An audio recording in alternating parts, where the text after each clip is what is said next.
অনেকেই মনে করেন মেয়েরা তো অন্য বাড়িতে বিয়ে হয়ে চলে যাবে, তাই ঘরের সম্পত্তি ছেলেদের নামে লিখে দেওয়াই বুদ্ধিমানের কাজ।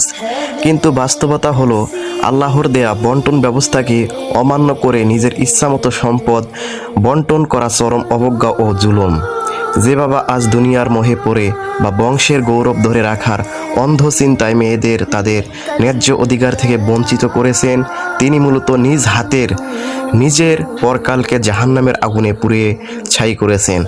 পারিবারিক সিদ্ধান্ত বা সামাজিক রীতিনীতি কোনো জাদুর কাঠি নয় যে তা আল্লাহর শরীয়তের উপর শ্রেষ্ঠত্ব পাবে, বরং সম্পদ কার, কে কাকে কতটুকু দিবে এই ফয়সালা স্বয়ং আল্লাহ তাআলা কোরআনে স্পষ্ট করে দিয়েছেন।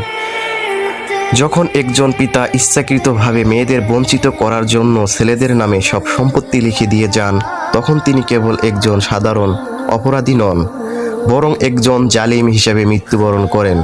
কিয়ামতের দিন যখন রক্তের সম্পর্কের মেয়েরা আল্লাহর দরবারে নিজের অধিকারের জন্য পিতার বিরুদ্ধে মামলা ঠুকে দেবে, তখন দুনিয়ার এই অহংকারী বাবার আর কোনো পার হওয়ার উপায় থাকবে না। সেদিন চরম লাঞ্ছনা ও অপমান তাকে গ্রাস করবে। তাই আমাদের মানসিকতা হওয়া উচিত, ছেলেরা বংশ রক্ষা করবে আর মেয়েরা পর, এমন জাহিলি চিন্তা পরিহার করা এবং আল্লাহর দেয়া বিধান অনুযায়ী প্রতিটি সন্তানকে তার প্রাপ্য হক বুঝিয়ে দেয়া। দুনিয়ার কয়েকদিনের সম্পত্তির লোভে নিজের জন্মদাতা পিতাকে আখিরাত ও জাহান্নামের আসামি বানানোর এই আত্মঘাতী সিদ্ধান্ত থেকে পুত্র সন্তানদেরও দূরে থাকা উচিত।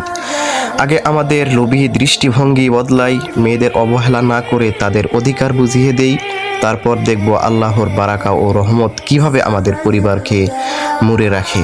এগুলো আল্লাহর নির্ধারিত সীমা। আর যে ব্যক্তি আল্লাহ তার রাসূলের অনুগত্য করবে, আল্লাহ তাকে জান্নাতে প্রবেশ করাবেন। সূরা আন-নিসা। আল্লাহ আমাদের সবাইকে সঠিক বুঝদান করুন। আমিন।